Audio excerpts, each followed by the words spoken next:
Welcome students. पिछली class में हमने जो है न्यूटन का सेकंड लॉ एंड मोमेंटम, ये दो टॉपिक्स पे हमने स्टडी कराए थे। आज जो है हम third law of motion and conservation of momentum, ठीक है, ये दो टॉपिक्स पे जो है आज हम इस चैप्टर में डिस्कशन करने वाले हैं, स्टडी कराने वाले हैं। ठीक है, तो आप लोग जो है वीडियो को शुरू से अंत तक जरूर देखें जिससे आपको समझ में आए। ठीक है, तो चलते हैं, स्टार्ट करते हैं आज का अपना टॉपिक्स। तो जैसा कि आप देख पा रहे हैं, आज का जो टॉपिक्स है Newton's third law of motion. Newton ने जो है 3 नियम को जो है उसने बताया था। एक पहला आता है first law of motion, second आता है सेकंड लॉ ऑफ मोशन, और थर्ड है न्यूटन का जो थर्ड लॉ है ये एक्शन और रिएक्शन से रिलेटेड है। ओके, तो यहां पर बताया गया है Newton's third law of motion state that to every action there is an equal and opposite reaction and they act on two different bodies। देखिए यहाँ पर बहुत अच्छी बातें बता दी गई, एकदम सिंपल सा डिफिनेशन है इसका, बहुत इजी है कि न्यूटन का जो थर्ड लॉ है वो हमेशा दो ऑब्जेक्ट पे डिपेंड करता है, दो बॉडीज पे डिफरेंट करता है। ठीक है, to every action there is an equal and opposite reaction।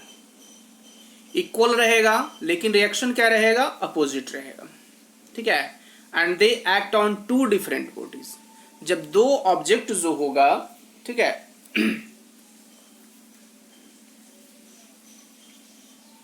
दो ऑब्जेक्ट जो होंगे वो दूसरे को विपरीत यानी अपोजिट रिएक्शन करेगा। या कह सकते हैं कि this law state that if a number of bodies are interacting with each other, that is exerting force in the other, their total momentum जो रहेगा on the remains conserve before and after the interaction provided there is no external force acting on them. ठीक है, यानी यहां पर बताया गया है 7 चीजें हैं। ठीक है, कि जो कोई ऑब्जेक्ट होगा, ठीक है, वह इक्वल अपोजिट रिएक्शन करेगा। सपोज दैट मैं यहां पर जो है एग्जांपल भी बताऊंगा। देखिए यहां पर दिया हुआ take 2 spring balance A and B. यहां पर जो बैलेंस दिया क्या दिया हुआ, ए और बी जो है 2 स्प्रिंग है, आप देख पा रहे हैं, फिगर में भी शो किया जा रहा है। Connecting together, fix the spring balance B to ride support when a force is applied by pulling the free end of the spring balance A. Both the spring balance show the same readings. This so that in the force exerted by the spring balance A on B is equal but opposite in direction to the force exerted by the spring balance B on A. The force exerted by the spring balance A on B is action and the force exerted by B by the spring balance B on A is a reaction। यहाँ पर देखते हैं जब आप खींचते हैं, ठीक है, एक B है और एक A है, 2 प्रकार का जो स्प्रिंग है, ठीक है, और उसे एक बॉल से, हुक से अटैच कर दिया गया है। ठीक है, और उसे हाथों से खींचते हैं कि दोनों का जो है, दोनों यानी ए और बी का स्प्रिंग जो है उसका बैलेंस सेम ही बताता है। ठीक है, लेकिन क्या होता है, उसका डायरेक्शन जो है वो अपोजिट होगा। ठीक है, तो इसमें यही बताया गया है।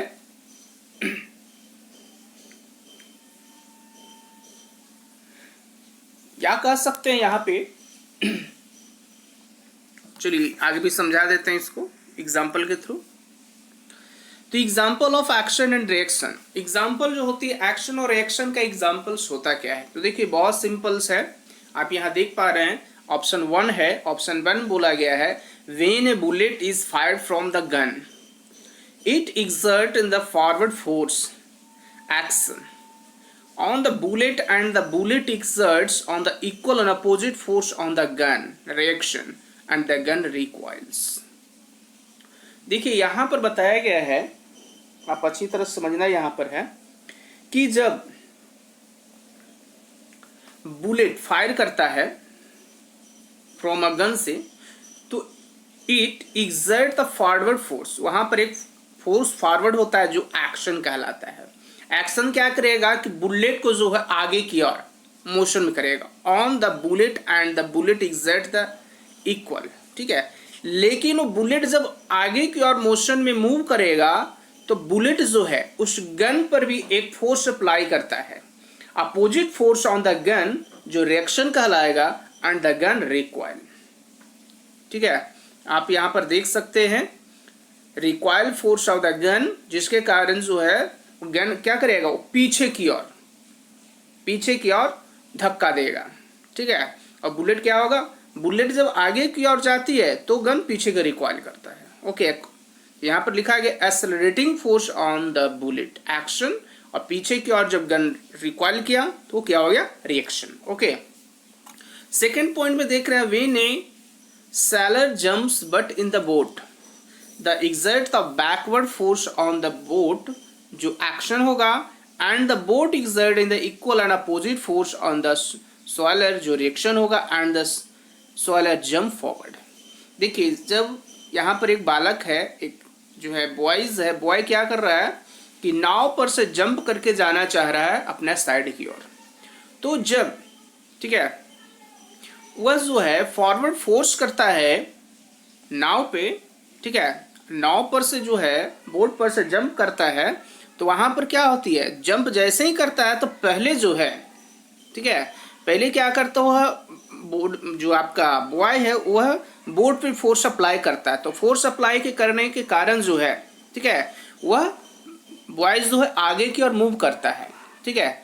तो फॉरवर्डिंग एक्शन क्या होती है कि नाव पीछे की ओर मूव करता है, तो एक्शन और रिएक्शन हमेशा इज इक्वल होती है लेकिन अपोजिट डायरेक्शन में होती है, याद रखिएगा इस चीज को। जब हम चलते हैं पैदल, ठीक है, तो पैदल चलते हैं तो अपने फुट जो होती है, पैर जो होती है, पैर से क्या करते हैं, पहले अर्थ को हम दबाते हैं, जब अर्थ को हम दबाते हैं फोर्स अप्लाई करते हैं अर्थ पे तो हमारा सेकंड जो फुट है वो आगे की ओर मूव करता है, ठीक है। तो क्यों मूव करता है, क्योंकि हमें फोर्स अप्लाई किए तो अर्थ भी क्या करता है, हमको उछालने का काम करता है, ठीक है। यानी एक्शन और रिएक्शन हमेशा इक्वल होती है लेकिन अपोजिट डायरेक्शन में होता है। ओके, थर्ड है कि when an air filled balloon is the release in the force of the air coming out of the balloon action exert an equal and opposite force on the balance reaction and it moves forward। देखिए यहाँ पर बताया गया एक balloon में हवा भर दीजिए, ठीक है।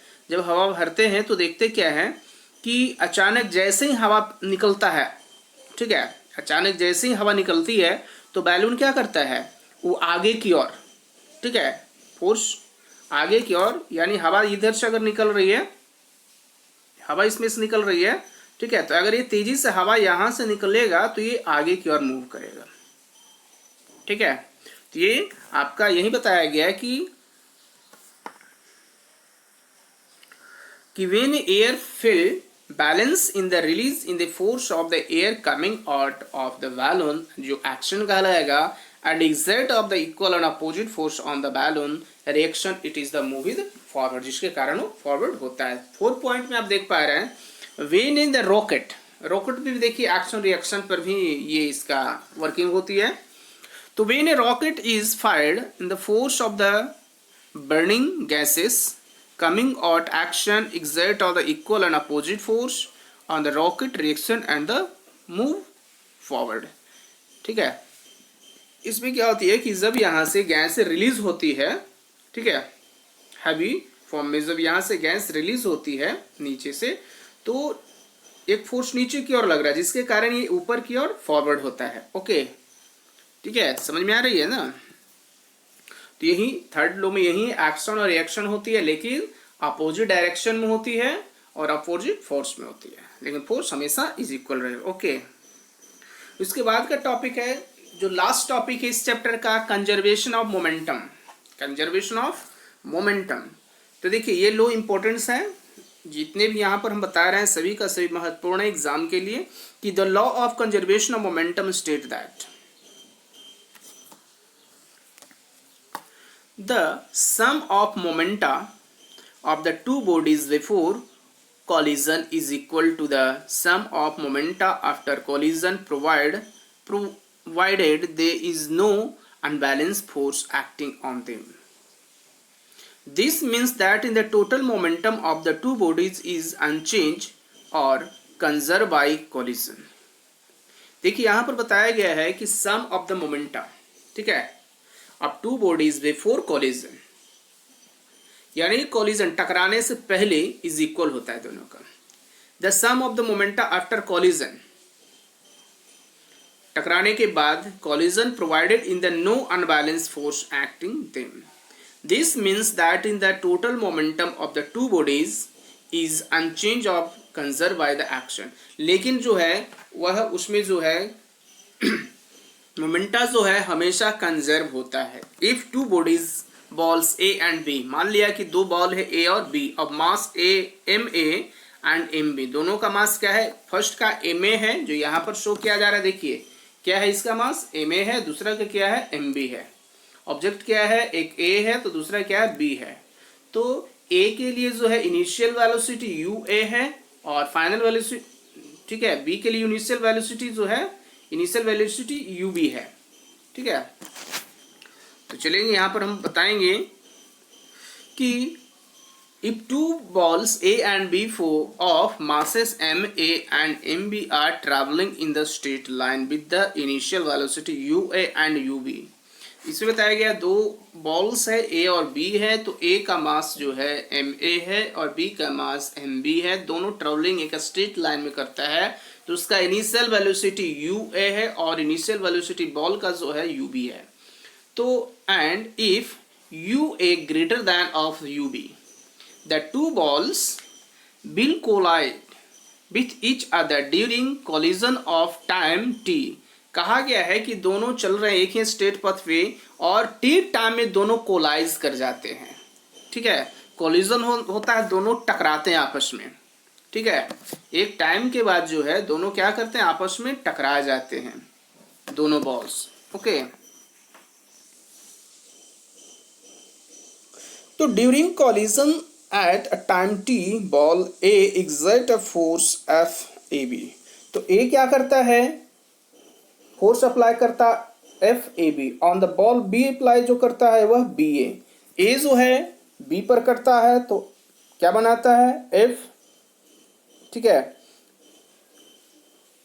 ए बी बनाता है, ठीक है, और बी जो करता है तो बी ए बनाता है, यानी दोनों दूसरे पे अप्लाई करता है on the ball A. If V A and V B are the velocity of the ball A and B after collision, अब क्या होता है दोनों का जो है दोनों टकराते हैं, टकराने के बाद दोनों का वेलोसिटी क्या हो जाती है, ए का हो जाता है वी ए जो यहाँ दिख रहा है और दूसरा बी का हो जाता है वी बी, लेकिन मास तो सेम ही है। ओके, तो the momenta of ball A before and after collision are M, तो देखिए मोमेंटम में क्या होती है, मोमेंटम में जो होती है P इज इक्वल टू क्या होती है M A, P is equal to M A होता है।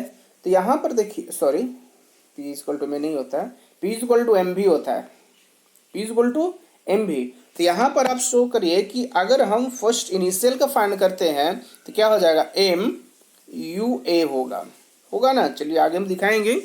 एंड एम ए भी ए के लिए जो है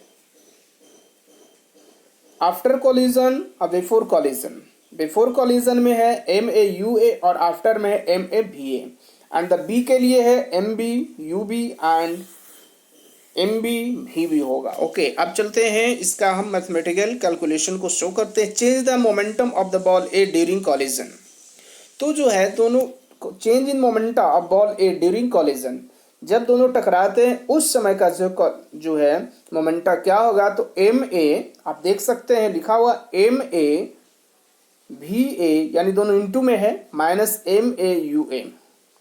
तो rate of change the momenta, अब बॉल ए के लिए जो होगा, ठीक है, वहां मोमेंटम जो होगा क्या होगा, तो आप देख सकते हैं क्योंकि हमें फोर्स फाइंड करनी है, ठीक है, तो फोर्स हम क्या लिखते हैं, F is equal to M A, क्या लिखते हैं, एम ए लिखते हैं।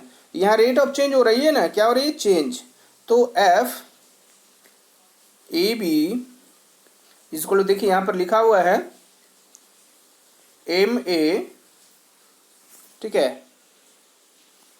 चलिए एम ए इंटू भी A minus U A by T, क्योंकि यहाँ पर क्या हो रहा है, यहाँ पर चेंज ऑफ मोमेंटम, ठीक है, तो F A B is equal to क्या हो गया, एम ए हो गया, ठीक है, तो ये हो गया फोर्स, ठीक है। अब उसी तरह से सेम जो आती है किसके लिए आती है, एफ बी ए के लिए आती है, ठीक है। यहाँ पर जो आप देख कर पाए, यहाँ पर मल्टीप्लिकेशन का साइन है, ठीक है। तो according to Newton third law of motion and the force F A B exert by ball A and ball B is equal and opposite to B the force B A exert by the ball A of them. तो देखिए यहाँ पर F A is equal to क्या होगा, F B, F A B is equal to F B A, लेकिन क्या होगा, opposite direction में होगा, तो यहाँ पर ये साइन नेगेटिव का होगा। फिर से मैं दिखा देना चाहता हूँ, क्योंकि दोनों का क्या है, दोनों का जो आपस में है बराबर है, फोर्स क्या होती है, बराबर होती है, इज इक्वल फोर्स होता है, लेकिन अपोजिट डायरेक्शन में होता है। तो देखिए एफ, चलिए थोड़ा इसका चेंज कर लेते हैं थीम को, F A B is equal to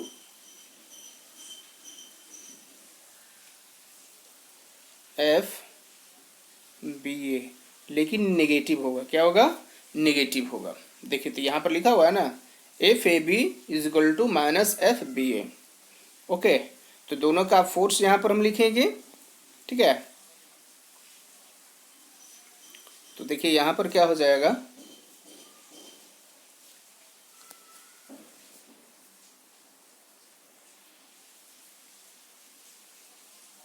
M A is equal to V A minus U A by T is equal to minus M B into V B minus U B by T. तो T T क्या हो गया, यहाँ cancel हो गया, तो बच गया क्या आपके पास, तो आप देखिएगा यहाँ जो आपके पास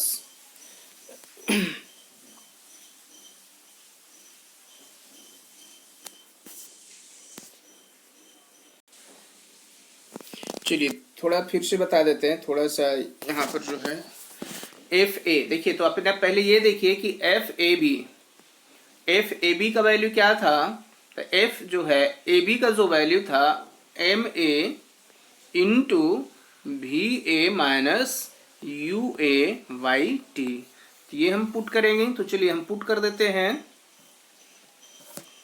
तो यहाँ पर जो हो गया M A into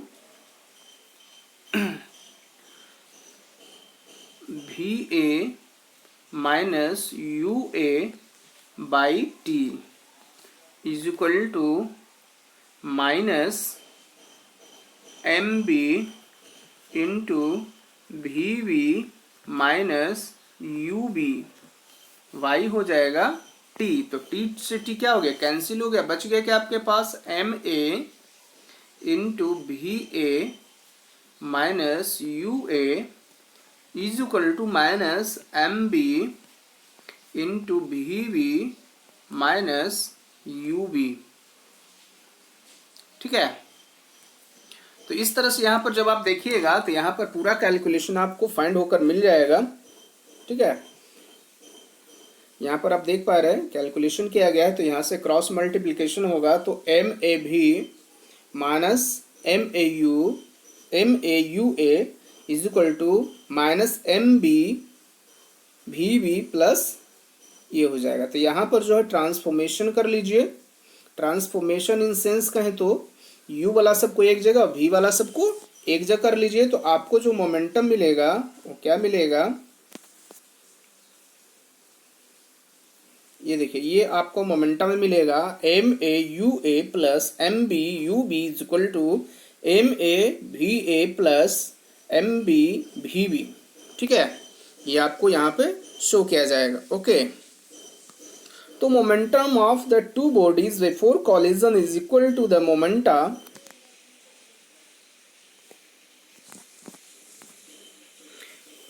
momentum of the two balls of the collision. तो इस तरह से यहाँ पर जो है शो हो जाती है। और आज के क्लास में बस इतना ही। आज ये चैप्टर ख़त्म भी हो जाती है। ठीक है, इसके बाद जो है इसके कुछ हम क्वेश्चन आंसर जो है हम भेज देंगे। आज के लिए इतना ही। Thank you.